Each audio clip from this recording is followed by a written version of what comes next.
बिस्मिल्लाहिर्रहमानिर्रहीम। अस्सलामु अलैकुम डियर स्टूडेंट। आई होप आप सब लोग खैर खैरियत से होंगे। बेटा ये हमारा सेकंड चैप्टर का फोर्थ लेक्चर है, बायोलॉजिकल मॉलिक्यूल्स, जो हम लोग डिस्कस कर रहे थे। लास्ट लेक्चर में हम लोगों ने डिस्कस किया था कार्बोहाइड्रेट्स के हवाले से, उसकी क्लासिफिकेशन को हमने देखा था। फिर हमने मोनोसेक्राइड्स को डिस्कस किया था और साथ साथ मोनोसेक्राइड की भी क्लासिफिकेशन को देखा था। और मैंने बताया था आप लोगों को जो टेबुलर फॉर्म में हमारे पास मोनोसेक्राइड की क्लासिफिकेशन है, इसमें अक्सर एमसीक्यूज या शॉर्ट आंसर्स के कुछ क्वेश्चंस बनते हैं, तो आप लोगों ने इस चीज़ को ध्यान में रखना है। बेटा आज का जो हमारा टॉपिक है बहुत बहुत इंपॉर्टेंट टॉपिक है एग्जामिनेशन पॉइंट ऑफ व्यू से, और इस टॉपिक को मैंने दो हिस्सों में डिवाइड किया है। आज हम इसका फर्स्ट पोर्शन जो है वो डिस्कस करेंगे। दरअसल ये केमिकल स्ट्रक्चर है मोनोसेक्राइड का, और ये शॉर्ट आंसर में अक्सर पूछा जाता है, बल्कि मैं कहूंगा कि 99% ये क्वेश्चन पेपर का हिस्सा बनता है। केमिकल नेचर या केमिकल स्ट्रक्चर मोनोसेक्राइड्स का, उसको हम डिस्कस करेंगे यहाँ पे। एक चीज बेटा मैं आप लोगों को बताता चलूं कि जितने भी मोनोसेक्राइड्स हैं, ठीक है, तो ये जब इंडिविजुअली सेपरेटली मौजूद होते हैं तो ये चेन स्ट्रक्चर में, ओपन चेन स्ट्रक्चर में मौजूद होते हैं, क्रिस्टलाइन फॉर्म में मौजूद होते हैं। बट इन्हीं मोनोसेक्राइड्स को जब हम किसी वाटर में, किसी सॉल्वेंट में, किसी भी चीज में डिसॉल्व करते हैं तो ये कन्वर्ट हो जाते हैं रिंग स्ट्रक्चर में। अब ये चीज आपने समझनी है बेटा कि मोनोसेक्राइड नॉर्मली अगर हम देखें, अगर ये इंडिविजुअली प्रेजेंट है, सिंपली लीनियर फॉर्म में, सिंपली ओपन चेन स्ट्रक्चर में, क्रिस्टलाइन फॉर्म में ये मौजूद होते हैं। बट अगर हम इनको डिसॉल्व कर दें वाटर में, जब वाटर में डिसॉल्व करेंगे, ये साफ है वाटर एज ए सॉल्वेंट है, सोल्यूशन बना लेगा। इसमें दो ऐसे मोनोसेक्राइड, पेंटोजेस और हेक्सोजेस, जस्ट यही, बाकी नहीं, यानी कि ट्रायोजेस, टेट्रोजेस, ये नहीं, पेंटोजेस और हेक्सोजेस जो हैं ये कन्वर्ट हो जाते हैं किसमें, रिंग स्ट्रक्चर में। जब हम इनको, इन मोनोसेक्राइड्स को चेन फॉर्म में ये अगर मौजूद होते हैं, इनको हम वाटर में डिसॉल्व कर दें तो ये कन्वर्ट हो जाएंगे रिंग स्ट्रक्चर में। अब दो तरह के रिंग स्ट्रक्चर्स बेटा देखने को मिलते हैं, फ्यूरानोज एंड पायरानोज। अब फ्यूरानोज जो हमारे पास पेंटोजेस है, पेंटोजेस जब रिंग स्ट्रक्चर में कन्वर्ट होंगे तो इनको हम फ्यूरानोज का नाम देंगे, और अगर हेक्सोजेस कन्वर्ट होंगे रिंग स्ट्रक्चर में तो हम इनको पायरानोजेस का नाम देंगे, क्योंकि पेंटोजेस 5 कार्बन मोनोसेक्राइड्स होंगे, 5 कार्बन शुगर्स होंगे, और हेक्सोजेस 6 कार्बन शुगर होंगे। और ये जितने भी पेंटोजेस एंड कीटो हेक्सोजेस की अगर हम बात करें, कन्वर्टेड इनटू फ्यूरानोज रिंग, यानी कि पेंटोज की मैं बात की, ये अब समझना है बेटा आप लोगों ने। देखिए ना, एक अल्डिहाइडिक कंडीशन होती है, एक कीटोनिक कंडीशन होती है, मैं ऑलरेडी आप लोगों को बता चुका था। तो जो पेंटोजेस हैं, पेंटोजेस ये तो कन्वर्ट ही, अगर ये आप कह लें पेंटोजेस हमारे पास रिंग स्ट्रक्चर में कन्वर्ट होंगे, फ्यूरानोज बनाएंगे, तो ये एल्डिहाइडिक हो या कीटोनिक हो कोई प्रॉब्लम नहीं। बट जो हमारे पास हेक्सोजेस हैं, हेक्सोजेस अगर एल्डिहाइडिक होंगे तो वो पायरानोज में कन्वर्ट होंगे, और अगर हेक्सोजेस कीटोनिक फॉर्म में होंगे, यानी कि उनके सेकंड का होगा हेक्सोज 6 कार्बन होगा, लेकिन उसके सेकंड कार्बन के साथ अगर डबल बॉन्ड ऑक्सीजन होगा तो वो कीटो कीटो कहलाएगा, कीटो हेक्सोसिस कहलाएगा। तो ये भी कन्वर्ट होगा फ्यूरानोज में, ये पायरानोज में कन्वर्ट नहीं होगा। तो इस चीज को बेटा आप लोगों ने जहन में रखना है।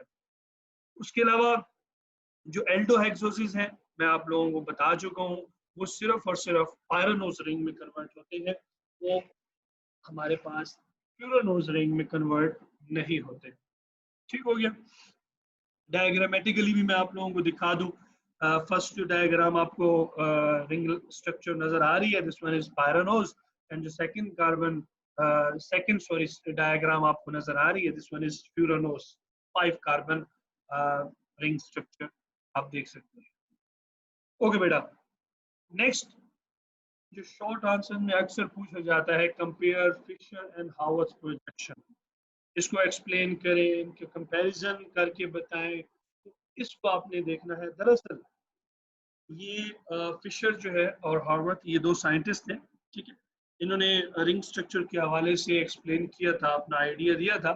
जो फिशर है, ईमेल फिशर, इन्होंने जो रिंग स्ट्रक्चर दिया था, हम उसको 2 डायमेंशनल स्ट्रक्चर भी कहते हैं। मैं आगे इसको एक्सप्लेन भी करूंगा। और फिर हम उसी स्ट्रक्चर को फिशर प्रोजेक्शन का नाम देते हैं। और ये हार्वर्थ, नॉर्मन हार्वर्थ साइंटिस्ट थे। इन्होंने भी एक स्ट्रक्चर दिया था, रिंग स्ट्रक्चर दिया था। उसको हम 3 डायमेंशनल स्ट्रक्चर का नाम देते हैं। और फिर इस प्रोजेक्शन को फिर हम हार्वर्थ प्रोजेक्शन, जो नॉर्मन हार्वर्थ ने दिया था, इसका नाम देते हैं। सो राइबोज जो है हमारे पास एल्डो, ये जस्ट मैं एग्जांपल के तौर पे आपको समझाऊंगा। जो आपकी बुक में एग्जांपल उन्होंने दी है, इसी को ही मैं एक्सप्लेन करूंगा। जो हमारे पास राइबोज है बेटा, ये एल्डोपेंटोज है, एल्डोपेंटोज कहलाता है।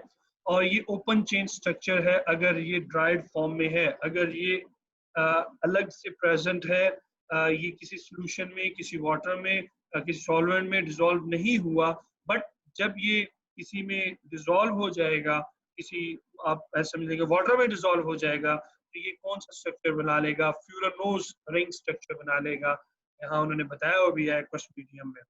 अब होगा क्या, जब इसको हम वाटर में डिसॉल्व करेंगे तो ऑक्सीजन जो है फ्रॉम एल्डिहाइडिक ग्रुप, कौन से वाला? First carbon.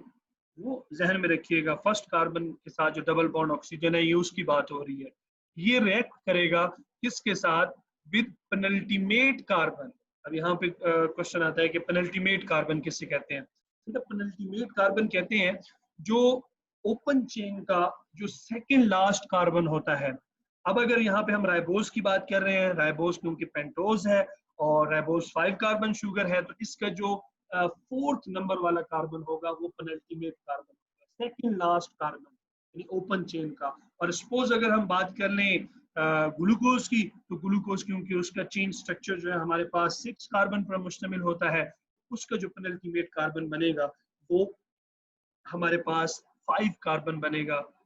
इसी तरह क्योंकि यहाँ हम डिस्कस कर रहे हैं राइबोज को, तो राइबोज के हवाले से जो एल्डिहाइडिक कार्बन है जिसके साथ डबल बॉन्ड ऑक्सीजन लगा हुआ है, वो रिएक्ट कर जाएगा, वो बॉन्डिंग बना लेगा पेनल्टीमेट कार्बन के साथ, और जो ऑक्सीजन है वो सेंटर में आ जाएगा। और इसकी जगह पे जो हाइड्रोक्सिल ग्रुप था C4, C4 मतलब penultimate carbon, second last carbon, इसका शिफ्ट हो जाएगा कहाँ पे? कार्बन नंबर 1 पे।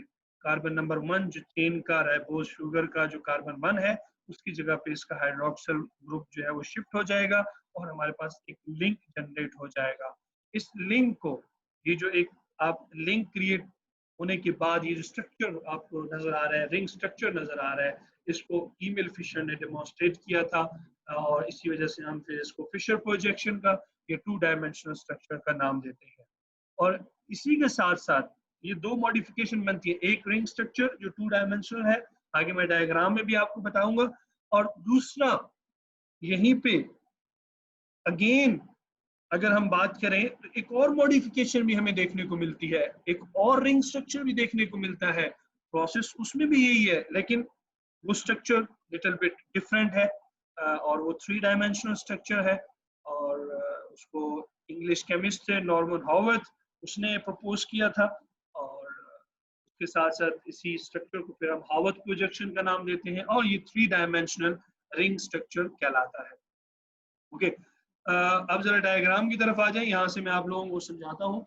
जी बेटा, यहाँ पे अगर गौर करें, ये डायग्राम में हमारे पास ये 6 कार्बन, मैंने जो एक्सप्लेन किया था वो राइबोज का था, बट यहाँ पे उन्होंने 6 कार्बन कंपाउंड गैलेक्टोज का जिक्र किया हुआ है। अब गैलेक्टोज ग्लूकोज आपने पढ़ा था, एल्डिहाइडिक फॉर्म है, आपको याद आ गया होगा, ठीक है, जब हम क्लासिफिकेशन के हवाले से डिस्कस कर रहे थे मोनोसेक्राइड में। तो अब यहाँ पे जरा गौर कीजिएगा, फिशर प्रोजेक्शन में जो कार्बन 1 है, यहाँ येलो कलर में यहाँ दिखाया हुआ भी है, ये येलो कलर में कार्बन 1 जो है, इसका लिंक बनेगा किसके साथ? ये जो हाइड्रोक्सिल मौजूद है, क्योंकि देखे ना, इसका सेकेंड लास्ट कार्बन 5 है और ये पेनल्टीमेट कार्बन है। प्रोजेक्शन या रिंग बनाने के लिए ये शर्त है कि कार्बन 1 या अल्डिहाइडिक या आप ऐसे समझिए कीटोनिक, उसका लिंक बनेगा किसके साथ? जिसके बाद जिसके साथ डबल बॉन्ड ऑक्सीजन है, उसका लिंक बनेगा सेकेंड लास्ट कार्बन के साथ। और यहाँ पे सेकेंड लास्ट कार्बन हमारे पास C5 ये मौजूद है, इसके हाइड्रोक्सिल के साथ ये लिंक बनाएगा। लिंक बनाने के बाद यहाँ पे जो डेवलपमेंट होगी, ये हाइड्रोक्सिल शिफ्ट हो जाएगा कार्बन 1 वाली साइड पे, और इस प्रोजेक्शन को फिर हम नाम देंगे फिशर प्रोजेक्शन। ये फिशर प्रोजेक्शन है, 2 डायमेंशनल प्रोजेक्शन। उसके बाद हम आ जाते हैं, साथ ही हावर्थ प्रोजेक्शन मौजूद है। अब यहाँ पे बेटा आप देख सकते हैं कार्बन 1 है, इसकी बॉन्डिंग इसके साथ बनेगी, ऑक्सीजन आप देख सकते हैं, ये देखिए, तो इनकी जब अटैचमेंट होगी तो क्या होगा, हाइड्रोक्सिल ग्रुप इस दूसरी तरफ शिफ्ट हो जाएगा, इस कार्बन के साथ शिफ्ट हो जाएगा, और ऑक्सीजन के साथ इसकी डायरेक्ट बॉन्डिंग बन जाएगी। तो ये प्रोजेक्शन, ये जो रिंग लाइक स्ट्रक्चर आपको नजर आ रहा है, दिस वन इज 3 डायमेंशनल, और ये हावर्थ प्रोजेक्शन है। ठीक है, आई होप आप लोगों को इस डायग्राम से काफी कुछ कॉन्सेप्ट जो है वो आ गया होगा। नेक्स्ट बेटा, अब जो बहुत इंपॉर्टेंट बात है, ये स्ट्रक्चर का तो हमें पता चल गया, स्ट्रक्चर किस तरह से बनते हैं, कैसे बनते हैं, और इनको किन प्रोजेक्शंस के नाम से हम देखते हैं। अब ये जो पेंटोसिस और हेक्सोसिस मॉलिक्यूल है ना रिंग स्ट्रक्चर में, ये अल्फा और बीटा फॉर्म में भी प्रेजेंट होते हैं। अल्फा एंड बीटा फॉर्म का मतलब क्या होगा कि हम इनके जो कार्बन 1 पे हाइड्रोजन और हाइड्रोक्सिल ग्रुप की चेंजेस हैं उनको हम देखेंगे कि कार्बन 1 पे, और ये रिंग स्ट्रक्चर कौन से वाला बेटा, रिंग स्ट्रक्चर जो हम बात करते हैं हावर्थ प्रोजेक्शन की, 3 डायमेंशनल स्ट्रक्चर की, उसके रिंग स्ट्रक्चर पे हम लोग फोकस करेंगे, क्योंकि वहां से आपको इजीली समझ आ जाएगी। उसमें जो कार्बन 1 है, कार्बन 1 का जो हाइड्रोक्सिल या हाइड्रोजन ग्रुप है, इसकी अरेंजमेंट हमें बताएगी कि वो स्ट्रक्चर, वो ग्लूकोज का स्ट्रक्चर, वो गैलेक्टोज का स्ट्रक्चर, वो फ्रक्टोज का स्ट्रक्चर, वो राइबोज का स्ट्रक्चर, क्या वो अल्फा है या बीटा है। सो इसको भी हम देख लें। सो अगर हाइड्रोक्सिल ग्रुप डाउनवर्ड प्रेजेंट है उस कार्बन 1 के, जो कार्बन 1 है उसके डाउनवर्ड पोजीशन में मौजूद है हाइड्रोक्सिल ग्रुप, और हाइड्रोजन ऊपर की तरफ मौजूद है, इसको फिर हम बेटा नाम देंगे अल्फा शुगर का। वो अल्फा ग्लूकोज कहला सकता है, अल्फा राइबोज, अल्फा फ्रक्टोज कहला सकता है। बट शर्त ये है अल्फा के लिए कि हाइड्रोक्सिल ग्रुप ये नीचे की तरफ होना चाहिए, और हाइड्रोजन ग्रुप ये कार्बन 1 के ऊपर वाली साइड पे अपवर्ड पोजीशन पे मौजूद होना चाहिए। उसके बाद अगर यही हाइड्रोक्सिल अपवर्ड है उसी कार्बन 1 के, और हाइड्रोजन डाउनवर्ड प्रेजेंट है, तो फिर हम इसको नाम देंगे बीटा शुगर का। आप नेक्स्ट डायग्राम में भी देख सकते हैं, ये डायग्राम हमारे पास मौजूद है। इस डायग्राम में जरा आप थोड़ा सा फोकस करें, तो जो फर्स्ट डायग्राम है इस वन ये ग्लूकोज की डायग्राम है, और इस ग्लूकोज को हम नाम देते हैं अल्फा ग्लूकोज। ये अल्फा ग्लूकोज कहलाता है क्योंकि इसका जो हाइड्रोक्सिल ग्रुप है वो डाउनवर्ड प्रेजेंट है, जबकि जबकि जो दूसरा आपको नजर आ रहा है, this one is beta glucose. Beta glucose जो है वो, उसमें आप देख सकते हैं कार्बन 1 के अपर साइड पे ऊपर की तरफ करके हाइड्रोक्सिल ग्रुप मौजूद है, और इसी वजह से फिर हम इसको बीटा का नाम देते हैं, बीटा शुगर का नाम देते हैं। तो यहाँ तक तो था आप लोगों का आज का लेक्चर। आई होप बेटा आप लोगों को समझ आ गई होगी। आज के लिए इतना ही, इंशाल्लाह जिंदगी रही तो फिर मुलाकात होगी। Thank you so much, and